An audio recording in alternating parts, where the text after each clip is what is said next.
Hi there, welcome to my channel. My name's Colleen and I'm so glad you're joining me today. I like to play around with things and just have that kind of mentality that says, what if I do this and what if I do that? So today I'm going to do a what if with you. It's experimental and I did do some ahead of time and I will tell you what my results are.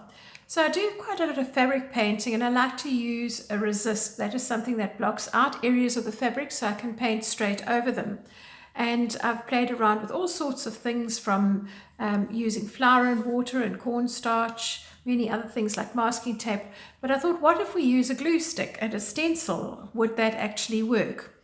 So in order to use this, you need to keep your stencil flat on the table. So you could tape this down if you wanted to.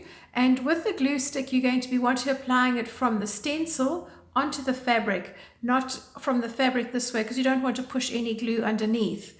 It is a little bit tricky because you can't actually see this as clearly as some of the other resists, but I am going to try and make sure wherever possible that I've actually got it really well covered over the outline area, because otherwise I'm going to lose my shape altogether. Hard to see whether you've gone over an area, so this is unlike some of the other resists where you can actually see when the fabric gets wet.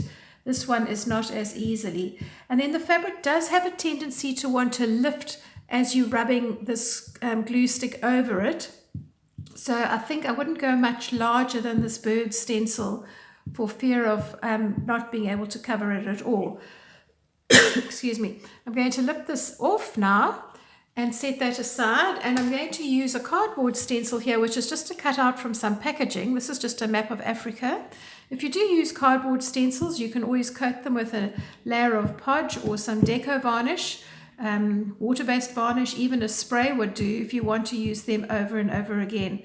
And you'll find that there are many kinds of these templates that you can actually use repeatedly. Excuse me, got a tickle. You would need to clean these afterwards. With a cardboard one, I'd wipe it with paper towel, and with the plastic one, I'll wash it with water. Oh, excuse me.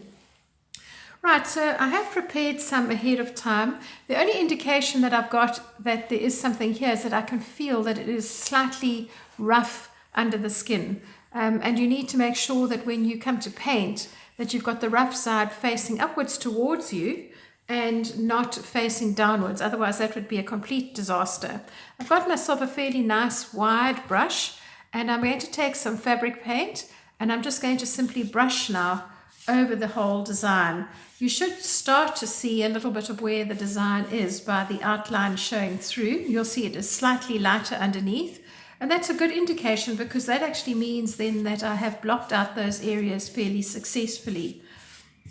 I must admit that the first attempts that I had doing this were not great. So in order for you to actually get familiar with this, I think that it would be a wise idea just to start on something very small, just as a test run. And don't be tempted to start on a piece of paper and then move to fabric. They behave differently, and you will find that the application of putting the paint on is going to be a little bit more tricky on the fabric than it will be on the paper, because it does have a tendency to want to move and to stretch a little bit as it gets wet. That's just normal for fabric. Once your fabric has dried completely, you'd need to iron on the back with a hot dry iron. That is to simply set your fabric paints into the fabric. It's a bit like ironing over a stain on your garment, maybe fruit stain. Then that will set the color into the fabric.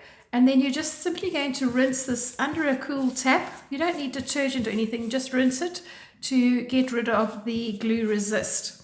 Now, the one word of caution while you're doing this technique is not to brush over this resist area too much, because it will lift with water and there is a little bit of moisture in your fabric paints. So if you brush over that too much, you're going to find that you start to lift up the design. All these sort of thicker bits of paint that are over the resist area, those will just lift off when I come to rinse it.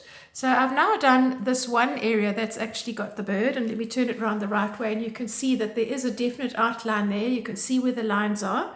So I think I'm going to be reasonably successful with that. And now I'm going to just simply do the second one, which is the design of Africa. And hopefully that will work just as well. when I've done this one, I'm just going to show you some of the other designs I did and talk through some of the things that happened while I was doing it, because this was a learning curve for me. I'd never done this before, and I think I'd like to pass on those tips to you so that you can benefit from my playing around here. Right, so I'm just smoothing out the paint, making sure it goes to the edge. I think I might use this little panel and stick it on my rucksack since I live in Africa. I like to go hiking, and it's quite nice to have a few things on your back. It always starts a conversation if you've got something on your backpack. We have a lot of tourists here when we don't have COVID, and if you're on the mountains and they're walking, then they stop to chat to you. So it's rather a fun way of starting a conversation. Right, so I can already see here that my map of Africa isn't maybe as sharp as I'd like it, but I will show you that once it's completely dry. So here are some of the things that happened to me while I was playing around. I did find that the cardboard stencil, being slightly thicker than the plastic one, was a little bit more difficult to get a smooth edge. And you can see around the edges here where the glue hasn't actually touched the surface of the actual stencil of the fabric. It does tend to sort of want to collect a little bit around this edge, and then it's difficult to get it onto the fabric. So I think in the future I would stick to working with a thin stencil, like a plastic stencil of some sort or a Milo one. This is the bird that I did the first time round, and you can quite easily see here where the edges of my glue resist aren't sharp.